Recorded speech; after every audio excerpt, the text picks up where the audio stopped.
Hey guys, for our morning meeting today, we are going to start something new. It's called SD Mysteries. So we are going to use our estimating skills to solve a math mystery. So what we're going to do today is we're going to look at this picture, and I want you to see if you can figure out how many bobbers are in that glass of water in this vase. But we're going to give you some clues to help you figure it out. So as the clues appear, you're going to use that information to narrow down your number to see if you can figure out how many bobbers are in that vase. So clue number 1, the answer is between 1 and 40.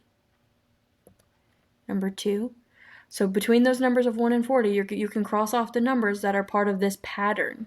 2, 4, 6. So you should notice a pattern there. If it follows that pattern, you can mark that number out. That's not the correct answer. Clue 3, cross off the numbers that are part of this pattern. 3, 6, 9. So for all the numbers between 1 and 40, cross off those patterns. Those two patterns right there. Clue number 4, cross off the numbers that are part of this pattern. 5, 10, 15. So as you continue all those patterns, you're going to cross off a bunch of numbers between 1 and 40.